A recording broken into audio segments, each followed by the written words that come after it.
Imagine you're at home, right? Just relaxing, you know? Maybe have a cup of coffee. And you hear a knock at the door. And it's the police. There to tell you that your child is missing. It's every parent's worst nightmare. Now imagine this.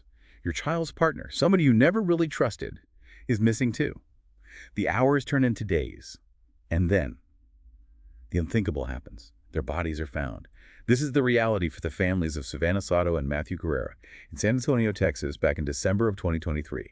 And this case, this tangled web of love and betrayal and violence, is what we're diving into today. This case is really interesting because it makes us think about family loyalty, dangerous secrets, and how social media shapes how we see things. Exactly. To understand this tragedy, we need to go back to the beginning, to when Savannah and Matthew met.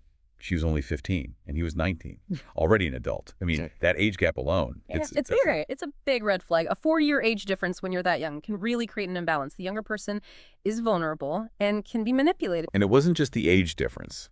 Matthew's online presence, let's just say. Yeah. It wasn't exactly the picture of someone settling down, pictures of him flashing cash, drugs. It's like he was bragging about a life of crime. It's so interesting, isn't it? His family said he was a good kid, but what he posted online told a different story. It shows how people online can hide reality, and sometimes that has terrible consequences. And I wonder how much of that Savannah's family saw. They didn't like Matthew from the start, and for good reason. There were reports of constant fights, physical abuse. A neighbor even said they saw Matthew beat Savannah unconscious. These incidents raise a question: how do we protect the people we love when they're trapped in an abusive situation? Savannah's mother, Gloria, begged her to leave him, but she didn't listen. It's a sad example of how even loving families can't always help in these situations. It's heartbreaking. And then, as if things couldn't get worse, just 7 months before Savannah disappeared, her younger brother Ethan was murdered. He was only 15, involved in the drug trade, killed over a THC cartridge, worth just $60. Ethan's death was a result of being involved in that world. It showed the danger lurking beneath the surface. Imagine the impact on Savannah to lose her brother in such a violent way at such a young age. It's possible that Matthew, despite the abuse, represented some kind of stability for her, some familiarity. That's an interesting thought. Trauma can change how we see things. It can lead us to make choices that don't make sense to others. And remember the fight in the courtroom. During the suspect's hearing in Ethan's case, Savannah's family, they were overcome with grief and rage. It was a raw display of their pain. Right, and then, in the middle of all this chaos and heartbreak, Savannah finds out she's pregnant with Matthew's child. Despite everything, they seem to want a fresh start, a family. Yeah, the pregnancy made their relationship even more complicated. Savannah even asked the court to lift the restraining order against Matthew, and surprisingly, they agreed. It makes you wonder if the court understood how much danger she was in. This was after Matthew skipped his court-ordered domestic violence classes. Right, and it's important to remember a restraining order is important, but it doesn't guarantee safety. It's just a piece of paper. And sometimes that's all it is. And there were more signs that Matthew hadn't changed after the pregnancy announcement. He was arrested twice. Twice.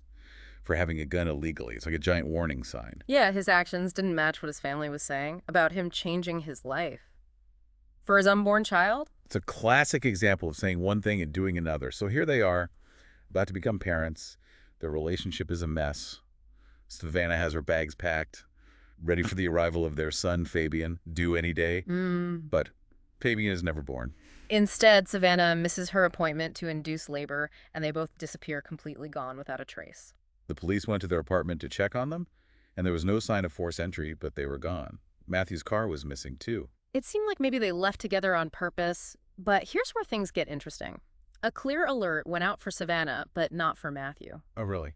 Yeah, that tells us that right from the start, the police thought Matthew might be involved. I was going to ask, what's a clear alert? It's specifically for adults who are in danger, different from an Amber Alert, which is for kids who've been kidnapped. Got it. So now you have these two families who can't stand each other, and they're both hoping for the best, but also blaming each other.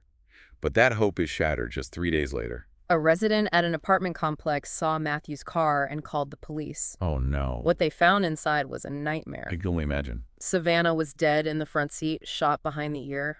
And even worse, her unborn son Fabian was gone too. He never even had a chance. That's just awful. And then Matthew was found dead too in the back seat. He had been shot the same way. His family, who had been defending him now, had to face the fact that he was a victim too.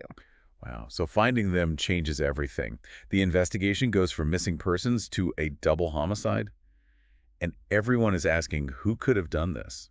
The family's reactions were total opposite. The Soto Cordovas blamed Matthew's past and the life he was living. The Guerreras, even though their son was dead, were still defensive, looking for someone to blame. It's so sad how grief can make conflicts so much worse. And then there was the media going crazy and everyone speculating online. The police released a blurry video from a security camera that showed Matthew's car and a gray Silverado truck. In the video, you can see a man wiping down the car door handle, trying to get rid of evidence. Remember how we talked about social media? Well, this video went viral. And people online started analyzing every little detail, coming up with theories and even accusing innocent people based on almost nothing. It's true. The public's interest can help, but it can also lead to misinformation and even hurt people. Exactly, but the police were doing their own investigation, and they found a key piece of evidence, Savannah's cell phone. What did they find? Turns out she had searched for an address on Charlie Chan Drive right before she disappeared. Her phone records put her in that neighborhood just minutes before her phone went silent. And that was close to where the bodies were found. Interesting. So what happened next? That address led the police to Ramon Presidio's house.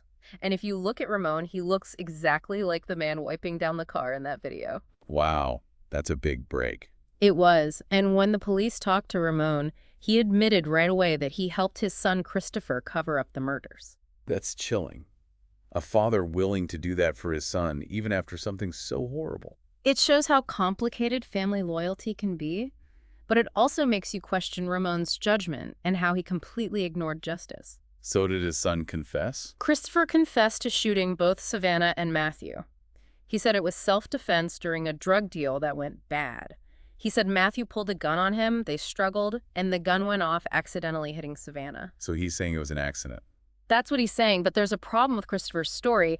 The evidence doesn't match up. What do you mean? Both victims were shot in the same way behind the ear. The way Matthew was shot shows the gun was touching his head.